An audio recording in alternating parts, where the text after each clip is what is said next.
Assalamualaikum warahmatullahi wabarakatuh. Hai semua, apa kabar? Semoga masih dalam keadaan sehat dan masih tetap semangat dalam belajar. Amin ya robbal alamin. Baiklah anak ibu, untuk memulai pelajaran kita hari ini, marilah sama-sama kita membaca basmalah dan doa belajar. Berdoa dimulai. Selesai. Materi kita hari ini adalah tentang pengaruh perubahan ruang terhadap kehidupan ekonomi. Buka buku IPS halaman 70. Di pembahasan kita yang pertama, kita sudah membahas tentang ruang. Sekedar mengulangi, ruang itu masih ingat anak ibu? Oke, yang dimaksud dengan ruang adalah sekedar mengulangi, ruang adalah tempat di permukaan bumi baik secara keseluruhan maupun hanya sebagian yang digunakan makhluk hidup untuk tinggal. Kerjasama di bidang ekonomi untuk kawasan ASEAN diistilahkan dengan AFTA. Yang jadi pertanyaannya, apa itu AFTA? Oke, AFTA yaitu kepanjangan dari ASEAN Free Trade Area atau suatu organisasi yang ingin mewujudkan suatu kesepakatan antar negara ASEAN yang tergabung untuk membentuk suatu kawasan perdagangan bebas. Pembentukan AFTA dilakukan pada tahun 1992 di Singapura. Secara singkat, AFTA kerjasama di bidang ekonomi. Kerjasama ekonomi antar negara diistilahkan dengan kerjasama internasional. Ada beberapa bentuk kerjasama internasional. Yang pertama yaitu kerjasama bilateral, kerjasama regional, dan kerjasama multilateral. Kerjasama bilateral menurut Kamus Besar Bahasa Indonesia, bilateral berarti dua belah pihak atau antara dua pihak. Jadi, kerjasama bilateral yaitu kerjasama yang dilakukan oleh dua negara. Kerjasama bilateral ditentukan oleh beberapa motif. Motif inilah yang membuat adanya kerjasama antar dua negara. Yang pertama, memelihara kepentingan nasional. Yang kedua, memelihara perdamaian. Yang ketiga, meningkatkan kesejahteraan ekonomi. Yang kedua yaitu kerjasama regional. Kerjasama regional adalah kerjasama yang dilakukan oleh negara-negara yang berada dalam satu kawasan tertentu. Contohnya, satu kawasan ASEAN, satu kawasan PBB. Itulah yang bisa melakukan yang namanya kerjasama regional. Mereka dalam satu organisasi antar negara. Contohnya yaitu ASEAN, APEC, atau EU, European Union atau Uni Eropa. Inilah contoh daripada kerjasama regional. Yang ketiga yaitu multilateral. Kerjasama multilateral yaitu kerjasama yang melibatkan atau mengikut sertakan lebih dari dua bangsa atau pihak dan sebagainya.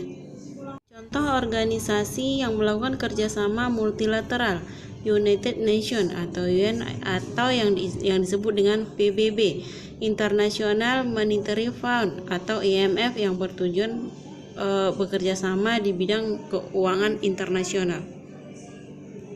Dengan adanya kerjasama bilateral, regional, dan multilateral, ada beberapa tujuan daripada AFTA. Yang pertama, meningkatkan spesialisasi dari negara-negara ASEAN. Apa hasil utama dari negara tersebut, itulah yang akan diekspor ataupun diimpor oleh negara lain. Yang kedua, meningkatkan ekspor dan impor bagi ASEAN ataupun di luar ASEAN, sehingga membentuklah kerjasama antar negara.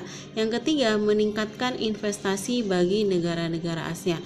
Dengan adanya kerjasama, maka penghasilan ataupun investasi dari negara lain ke negara kita akan semakin bertambah. Dengan investasi tersebutlah yang menjadi pemasukan ataupun pendapatan dari suatu negara. Jadi, organisasi AFTA akan menjadikan kegiatan ekonomi suatu negara semakin luas ataupun semakin mudah untuk dijangkau. Nah, yang jadi pertanyaannya, apa-apa saja itu kegiatan ekonomi? Ini sudah kamu pelajari di kelas 7 ya, Nak ya. Oke, kegiatan ekonomi yang pertama yaitu kegiatan produksi.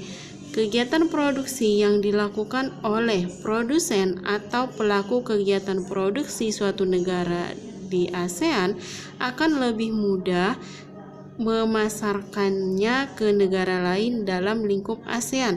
Contohnya, hasil petani Indonesia dapat dengan mudah dimanfaatkan oleh masyarakat negara ASEAN lainnya. Hal inilah yang menjadikan ASEAN sebagai distribusi dari hasil pertanian atau industri dari setiap negara. Ini pembahasan kita yang kedua, yaitu distributor.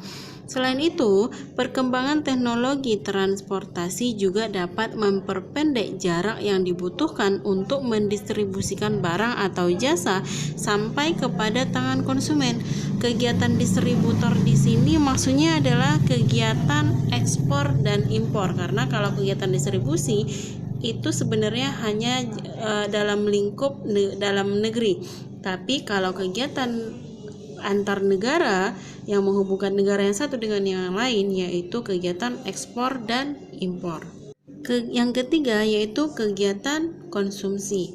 Kegiatan produksi dan distribusi itu tujuan utamanya yaitu untuk memenuhi kebutuhan para konsumen. Kebutuhan konsumen inilah tujuan utama daripada produksi dan distribusi. Kegiatan konsumen dalam menghabiskan barang diistilahkan dengan konsumsi. Berikut beberapa contoh lembaga-lembaga kerjasama ekonomi internasional. Berikut contoh kerjasama regional. Yang pertama yaitu ASEAN, Association of South Asian Nations. Yang kedua, Asia Pacific Economic Cooperation atau APEC. Yang ketiga, European Union atau Uni Eropa. Yang kedua, contoh kerjasama multilateral yaitu United Nations atau Persatuan Bangsa-Bangsa.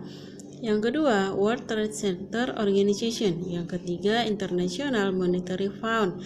Yang keempat, World Bank atau Bank Dunia. Yang kelima, Economic and Social Council. Yang keenam, Organisasi Kerjasama Islam (OKI). Yang ketujuh, Gerakan Non-Blok atau GNB. Baiklah, Nah Ibu, sampai di sini materi kita hari ini. Sebagai tugas kamu jawablah dua soal berikut ini. Yang pertama, sebutkan tujuan AFTA. Yang kedua, jelaskan menurut pendapatmu apa yang dimaksud dengan kegiatan produksi, distribusi, dan konsumsi. Buat di kertas selembar, tulis nama, tanggal, dan kelasnya. Oke, jangan lupa materi yang sudah pernah Ibu sampaikan agar diulang-ulang kembali biar nanti tidak payah pada saat ujian.